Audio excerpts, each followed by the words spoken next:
ইছাপুর বিধানপল্লী এলাকায় বন্ধ বাড়ি থেকে উদ্ধার হলো কৃষ্ণা ঘোষ নামের ৬৫ বছরের এক মহিলার মৃতদেহ। সেই একই ঘরে ছিলেন তার দাদা বাবলু ঘোষ। ঘটনার খবর পেয়ে নোয়াপাড়া থানার পুলিশ ঘটনাস্থলে আসে এবং মৃতদেহ উদ্ধার করে। পুলিশের প্রাথমিকভাবে অনুমান ৩-৪ দিন আগে মৃত্যু হয়েছে কৃষ্ণা ঘোষের।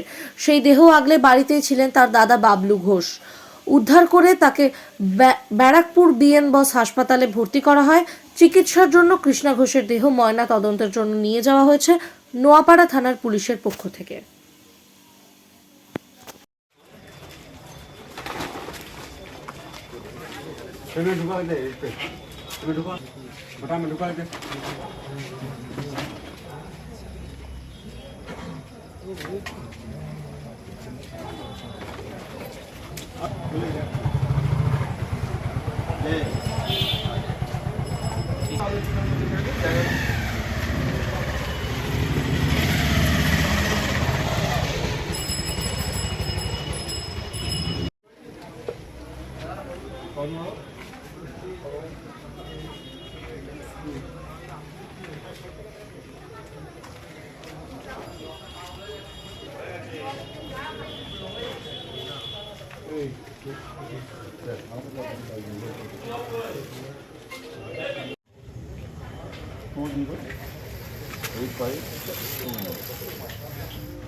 না না বন্ধই না, ভালো করে ছবি তোলা দিয়ে তালা মারো।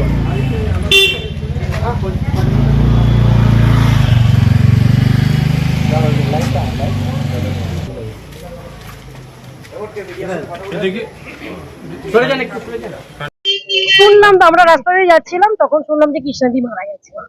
তারপরে শুনলাম কিভাবে বললো নাকি কে ও দাদা নাকি ওকে মেরেছে। এটা শুনতে শুনতে চলে গেলাম, তারপরে এসে দেখলাম পুলিশ ভর্তি, পুলিশ রয়েছে। তারপরে শুনলাম যে মারা গেছে কিছুদিন আগে নাকি, এটুকুই শুনি। যিনি মারা গেছেন তাকে চেনেন? হ্যাঁ, কৃষ্ণদিকে চিনি আমি, আমরা ছোট থেকে দেখেছি। ওনার দাদা আর উনি থাকতো, এছাড়া আর কিছু বলতো আমাদের সঙ্গে। আমরা একটু দূরে থাকি তো, বন্ধ বেরোচ্ছিল যখন সবাই বললে এসছি তখন আমরা গন্ধ পাচ্ছি। হ্যাঁ, পচা গন্ধই পাচ্ছিলাম। তা বলতে পারবো না, গন্ধ পাচ্ছিলাম এটা বুঝেছি। কোথাও কি দাদা বডি আঁকলে রেখে রাখার জানেন? না না না, সে সমস্ত বলতে পারবো না। দাদা কি বাড়িতেই ছিল? হ্যাঁ, বাড়িতেই ছিল, ও তো বাড়িতেই থাকতো 2 বছর ধরে। তো মেন্টালি ডিস্টার্বও ছিল, কৃষ্ণদির মাথায় জ্বর ছিল।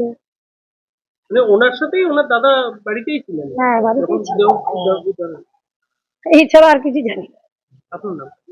আমার নাম স্বপ্না সরকার। ঘটনাটা হচ্ছে আমার ওয়ার্ড 2 নম্বর ওয়ার্ড। আমাকে সন্ধ্যাবেলা আমার ওয়ার্ডের কয়েকজন ভাই আমাকে বললো যে ওখানে স্বপন ঘোষ বলে একজনের বাড়ি আছে, আমাদের অনেক পুরনো বাসিন্দা বিধানপল্লী, যে তাদের বাড়ির মধ্যে থেকে একটা দুর্গন্ধ আসছে।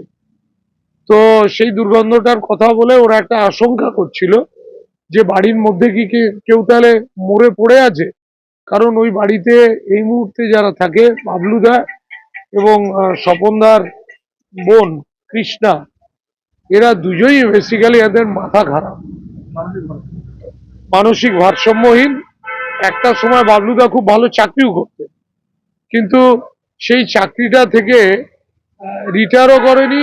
বারংবার অফিসের লোক এসছে যে তুমি অন্তত রিটায়ারমেন্টটা নিয়ে নাও, ভালো পেনশন পাবে ইত্যাদি ইত্যাদি, কিন্তু বাবলুদা ওই সমস্ততে ভ্রুক্ষেপ করতো না। আজকে জানতে পারলেন? আজকেই জানতে পারলাম। তারপর আমি থানায় টেলিফোন করি, থানা থেকে পুলিশ যায়, তারপরে বাড়ির মধ্যে ঢোকা হয়, ঢুকে দেখা হয় যে বোন মারা গেছে, মরে পড়ে আছে। এবং ভাই আগলে রেখে দিয়েছিল, পাড়ার ছেলেরা যখন গেছে তাদেরকে তাড়া করেছে। এই হচ্ছে দুর্গন্ধ বেরোচ্ছিল বাড়ি থেকে, মনে হয় অনেকদিন আগে থেকে মারা গেছে। 1 দিন আগে, আজকে হয়তো মানে পচনটা ধরেছে, সেই কারণেই গন্ধটা বেরিয়েছে। শীতকাল না হলে, গরমকাল হলে। বাবু অসুস্থ হয়ে এখন হসপিটালে, আপনারা তাকে কোনো শুশ্রূষা বা তার জন্য কিছু করার? বাবলুদা যিনি অসুস্থ নিয়ে গেছেন, বাবলুদাকে অ্যাকচুয়ালি আমরা চেষ্টা করেছিলাম পাড়ার লোক, কিন্তু বাবলুদাকে ওরকম ভাবে কিছু করা যাবে না, কারণ এরা হাঁটতে চলতে পারে। ঠিক আছে, পাড়ার ছেলেরা ঢুকেছে, ও তো একটা ওটা বাস ফাস জাতীয় কিছু জিনিস নিয়ে তাড়া করেছে। মানসিক ভারসাম্যহীন চেষ্টা করলেও যে তাকে নিয়ে গিয়ে কোথাও ভর্তি করিয়ে ট্রিটমেন্ট করানো, এটা করানো সম্ভব হয়নি আমরা। দাদা কি দেহ আগলে বসেছিল বলুন? তাই হবে, কারণ পাড়ার ছেলেরা যখন ঢুকেছে ওই সব বাড়ির থেকে বেরিয়ে যায়। হ্যাঁ, আপনার নাম কি? আমার নাম প্রদীপ বসু।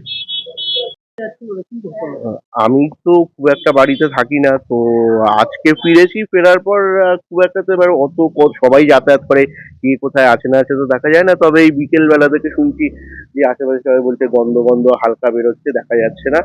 তো তারপর থেকেই তো পুলিশকে খবর দেওয়া হলো, পুলিশ আসলো, বাকিটা এরপরে আর কি জানা গেল। হ্যাঁ হ্যাঁ হ্যাঁ, সেটাই, হ্যাঁ প্রতিবেশী। এমনি তো আমরা যখন ছোটবেলায় দেখেছি তো ঠিকই ছিল, বাট আস্তে আস্তে একটু মানসিক সমস্যা দেখা দেয় ওনার। তো তারপরে আর পাড়ায় সেরকম কারোর সাথে কথাবার্তা মেলামেশা সে অর্থে করতেন না। তো এটাই আর কি। থাকতেন পারে উনি আর ওনার দাদা দুজনেই থাকতেন। বিগত বেশ কিছুদিন দেখা যাচ্ছিল পাড়ায়। হ্যাঁ, পাড়ায় বলতে তো ঘর থেকে খুব একটা বেরোয় না, তাই আছে কি আছে না সেটা বোঝার উপায় খুব কম।